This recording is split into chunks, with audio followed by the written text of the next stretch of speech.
Hey there, let me share something crazy that happened last week. A viewer messaged me about wasting $80,000 on a car that's nothing but trouble. I'm terribly sorry about your loss, dear. I knew I had to warn you all. I talked to over 100 car mechanics and looked at thousands of repair records to make this list. You won't believe which fancy car brand shows up 3 times. Like, seriously. And wait till you see number 4. I almost bought that car myself. Plus, I'll tell you exactly how much money these cars might cost you in repairs. So stick around as we look at the 10 worst cars of 2025 that you should stay away from. Trust me, this could save you from making a huge mistake. Ever wonder why some people still buy these cars despite their terrible reputation? Well, let's start with number 10, Ford. You might be thinking, but wait, isn't Ford supposed to be built Ford tough? Of course!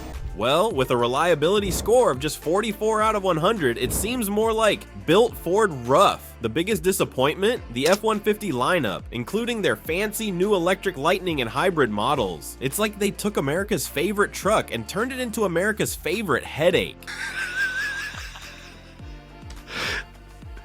What's really shocking is how many recalls these trucks face each year. But here's the million-dollar question. Why do people keep buying them despite knowing about these issues? Speaking of fancy things that break, coming in at number 9 is Genesis. Now, I know what you're thinking. Isn't Genesis supposed to be Hyundai's luxury brand? Well, with a score of 4,000, it seems like they forgot to make it reliable too.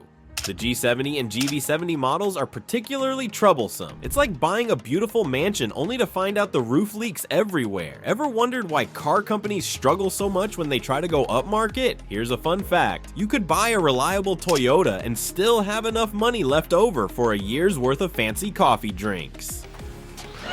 It's true. Moving on to number 8, we have Volvo, scoring a disappointing 38 to 100. Remember when Volvos were known for lasting forever? Well, those days are gone faster than your money at their service center. The XC40 and XC60 are the main culprits here. You know what's ironic? These cars are supposed to be safer than ever, but your wallet has never been in more danger. Have you noticed how car reliability seems to drop as they add more fancy features? It's like they're adding everything except dependability. Let's talk about number 7, Chevrolet. With a score of 37 to 100, the Blazer EV, Colorado, and Suburban are giving owners more problems than a math textbook. The engine issues are so common, mechanics are on a first-name basis with these vehicles. And don't even get me started on their EV software problems. It's like they're running on Windows 95.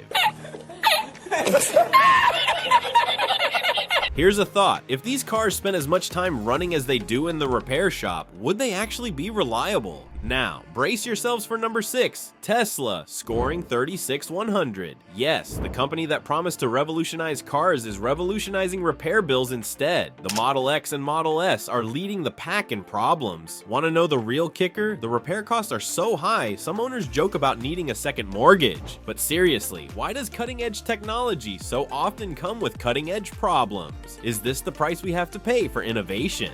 At number 5, we find Volkswagen with a score of 34,100. Remember when VW meant reliability? Now it seems to stand for very worried about repair costs. The ID Bimor and Taos are particularly problematic. It's like they're playing a game of how many times can we make our customers visit the mechanic, and they're winning. Has anyone else noticed that German engineering isn't what it used to be, or is it just me? Buckle up for number 4, Jeep, scoring a measly 33,100. The Wrangler and Grand Cherokee are leading this parade of problems. You know what's funny? These vehicles are built to conquer any terrain, but they can't seem to conquer their own reliability issues. The parts are so low quality, they make plastic spoons look durable. Here's a wild thought. What if Jeep spent as much time on quality control as they do on their cool commercials? At number 3, GMC rolls in with another 33,100. The Sierra, Yukon, and Canyon are like the 3 musketeers of maintenance issues. Their engines and transmissions fail so often, mechanics are considering naming their kids after these models. I was entertained. Just kidding. But seriously, have you ever wondered why these professional grade vehicles need such professional help all the time? Number 2 is Cadillac. With a shocking 27100, their lyric electric SUV is proving that luxury doesn't equal reliability. It's like they took all their experience making unreliable gas cars and perfectly transferred it to electric vehicles. Here's some food for thought. If a luxury car spends more time at the dealer than in your garage, is it still luxury? And finally, the grand winner, or should I say loser, at number 1 is Rivian, scoring an abysmal 14100. Their R1T and R1S models are teaching us all a valuable lesson about buying first-generation vehicles from new companies. It's like they're beta testing with customer cars. But here's the real question. In the race to electrify everything, are we forgetting about the basics of what makes a good car? Remember folks, a shiny new car isn't worth much if it can't reliably get you from point A to point B. Before you buy any of these vehicles, ask yourself, do I really want to be on a first-name basis with my mechanic?